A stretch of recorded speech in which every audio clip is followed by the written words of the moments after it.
Selamat pagi Ananda, apa kabar kalian untuk hari ini? Masih dalam keadaan baik? Ya, Ibu berharap kalian masih dalam keadaan yang baik, yang sehat, dan masih tetap semangat belajar dari rumah ya Ananda. Ananda bersama Ibu Isma untuk hari ini kita akan belajar dari tema 6, merawat hewan dan tumbuhan. Pada subtema 2, merawat hewan di sekitarku, pembelajaran yang pertama. Sudah siap ya Ananda? Yuk kita belajar bersama-sama ya. Ananda, hari ini kita akan belajar bagaimana mengidentifikasi arah gerak. Coba kalian perhatikan pada layar berikut ini. Ananda, setiap gerakan memiliki arah. Ada gerakan ke kiri dan ke kanan. Ada juga gerakan ke atas dan ke bawah. Coba perhatikan gerakan-gerakan berikut ini. Yang pertama ini adalah gerakan menirukan gerak ayam mematuk. Jadi ada gerak ayam mematuk ya, kepalanya itu digerakkan ke atas dan ke bawah. Kemudian ada juga gerakan menirukan gerak kelinci meloncat. Coba perhatikan. Nah, selanjutnya Ananda, pada muatan bahasa Indonesia kita harus mengingat kembali bahwa saat menulis kalian harus memperhatikan kesamaan huruf, kerapian tulisan, dan huruf pada awal kalimat itu harus ditulis dengan huruf kapital.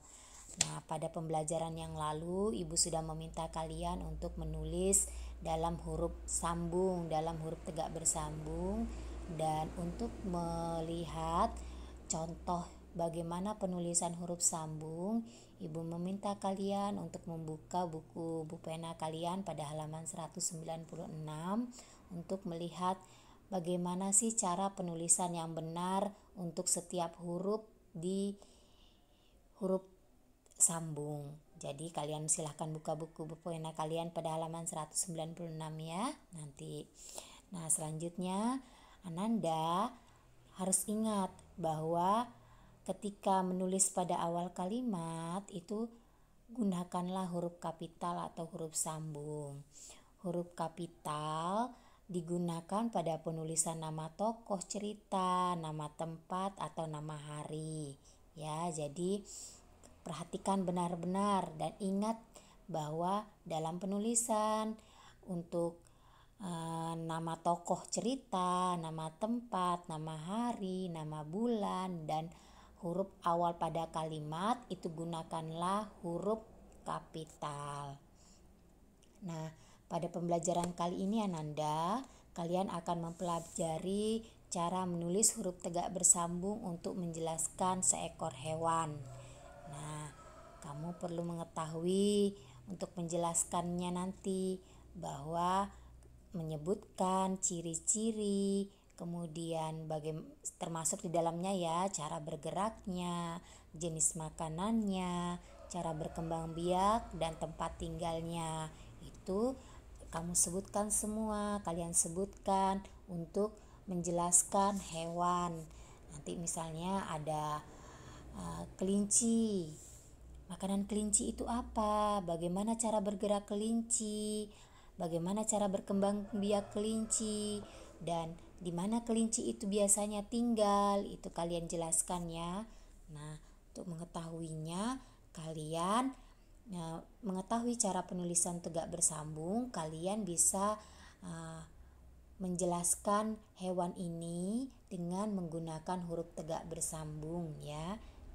Jadi nanti kalian akan cepat menulis huruf tegak bersambungnya dengan juga dalam penulisan yang benar ya Nanda ya, ingat baik-baik itu. Kemudian pada muatan matematika pada pembelajaran 1 ini kita akan belajar kembali mengenai timbangan. Nah, menentukan timbangan yang tepat untuk mengukur berat benda. Jadi pada pembelajaran subtema 1 Ibu sudah jelaskan kemarin ya bahwa timbangan digunakan untuk mengukur berat benda. Jadi satuan yang baku untuk berat benda itu ada kilogram, gram, hektogram, atau ons. Ingat kembali bahwa 1 kilogram sama dengan 1000 gram, 1 kilogram sama dengan 10 hektogram, 1 kilogram sama dengan 10 ons, 1 hektogram sama dengan 100 gram. Yo, ingat tidak Ananda? Baik, akan Ibu ulang kembali ya hubungan satuan beratnya.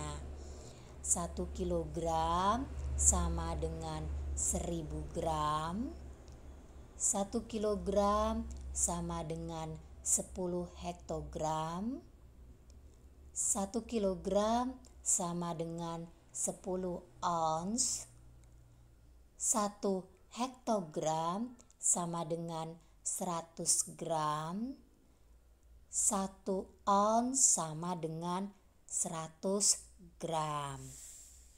Jadi Ananda, setiap benda itu memiliki berat yang berbeda-beda. Kita dapat mengukur berat benda menggunakan timbangan. Ada berbagai jenis timbangan. Setiap jenis timbangan sebaiknya digunakan sesuai dengan fungsinya. Sekarang coba perhatikan beberapa jenis timbangan berikut ini. Yang pertama, ini adalah timbangan kue. Timbangan kue biasa digunakan sebagai alat takar saat kita akan membuat kue atau bahan makanan lainnya ya, seperti tepung terigu, tepung tapioka, tepung beras, gula pasir, dan aneka kacang. Jadi di sini kita yang menggunakan timbangan yang kita gunakan adalah timbangan kue. Selanjutnya ada timbangan pasar. Timbangan pasar disebut juga timbangan bebek. Timbangan ini biasanya digunakan di warung atau toko kelontong untuk menimbang gula, pasir, telur, minyak goreng, dan tepung terigu. Timbangan ini dapat menimbang benda lebih banyak dari timbangan kue. Nah, selanjutnya di sini adalah timbangan digital. Timbangan digital adalah timbangan yang menggunakan listrik dalam penggunaannya. Ada juga yang menggunakan baterai ya. Jadi timbangan digital itu nilai pengukurannya yang dihasilkan lebih lebih teliti dibandingkan dengan timbangan pasar. Ibu ulangi, nilai pengukuran yang dihasilkan dengan menggunakan timbangan digital lebih teliti dibandingkan dengan timbangan pasar. Timbangan ini biasanya digunakan di pasar swalayan untuk menimbang buah, sayur, dan daging. Nah, selanjutnya ini adalah timbangan duduk. Timbangan duduk memiliki bentuk terpisah antara tempat timbang dan penunjuk beratnya. Timbangan ini biasanya digunakan untuk menimbang beras atau hasil kebun lainnya dalam ukuran besar, yaitu hingga 300 kg.